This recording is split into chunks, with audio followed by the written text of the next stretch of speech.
Hello and welcome to Texas Nation. I'm Grant Levenson. Today is unfortunately our last show of the season, but I promise it'll be a good one. We're going to be taking a close look at the NFL and the last few weeks of college football's regular season. But first, let's recap this past week in sports. Now, how often is it that a quarterback completes 71% of his passes for 333 yards, 4 touchdowns, and 0 interceptions? Okay, it happens occasionally, because we are talking about NFL players here where there are all-stars like Peyton Manning and Drew Brees. But how often does a quarterback have a brilliant passing game like that on top of rushing for 80 yards and 2 more touchdowns? Never. That has never happened in NFL history until this past Monday night when Michael Vick torched the Redskins. Vick was so hot that the pouring rain that fell throughout the entire game couldn't put out his fire. Vick and the Eagles hung a 28-0 lead on the Redskins in just the first quarter. Is it too early for that joke? I think not. There was no dogfight in this game. A 59-28 shellacking occurred in D.C., and it's a victory that's going to be remembered for a long time. For Donovan McNabb, who earlier that day signed a 5-year extension with the Skins for $78 million, this game shouldn't come as a huge blow. But we all know it's killing him. It's his old team, his old coach, his old teammates that just came into his new stadium with his new team and kicked his butt. Now that cut's going to hurt, and I promise it's going to hurt a whole lot worse after the Eagles re-signed Vick to a contract larger than McNabb's at the end of the year.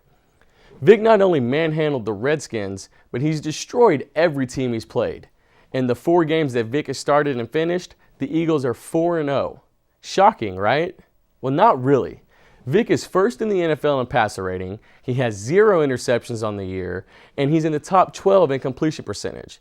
The only reason he isn't in the top 10 in yards and touchdowns is because he's a real man and doesn't slide when he scrambles.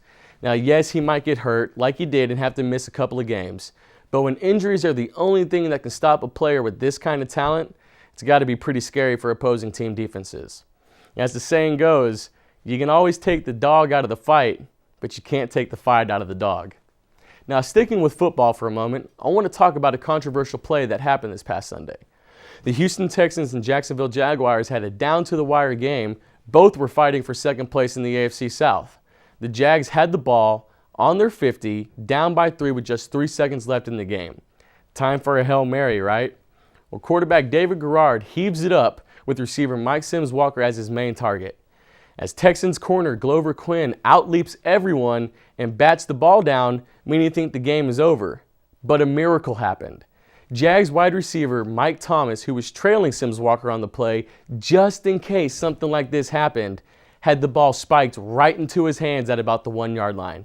He then pranced into the end zone and the celebration began. Many people have berated Quinn, saying that he should have caught the ball, or they've been cursing him, saying that he's an idiot. But folks, he did exactly what he's coached to do.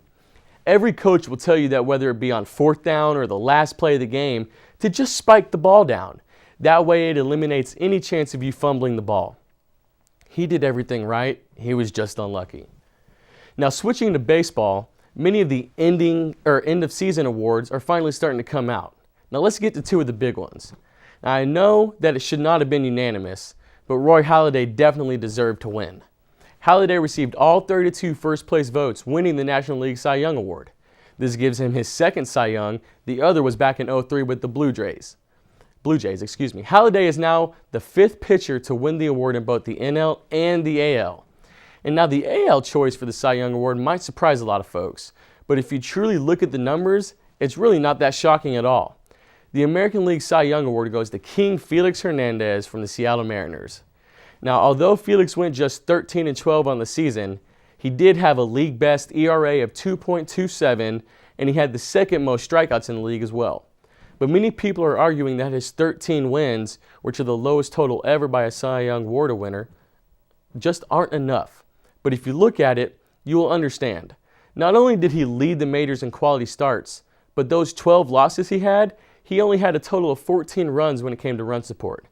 Now that sounds like it's more his team's fault, not his. In some other awards, Buster Posey won the National League Rookie of the Year, while Neftali Feliz won the American League Rookie of the Year. Both guys had amazing and deserving seasons. Feliz broke the rookie save record by 3 saves, while Posey became the first rookie catcher since 1966 to play and win in the World Series. He also joined the list of recent Rookie of the Year award winners to win the World Series in the same season, the most recent being Dustin Pedroia back in '07 with the Bo Sox. Now, Bud Black of the Padres won the NL Manager of the Year, while Ron Gardenhire of the Twins won it in the AL. The next awards to come out are going to be the MVP awards, and if I was a gambling man, I'd have my money on Carlos Gonzalez for the NL and Miguel Cabrera for the AL. But if I was betting smart money, I'd have to go with Albert Pujols and Robinson Cano. Well, when we come back, we're going to talk more about what's going on in the NFL and also talk some college football. You won't want to miss it.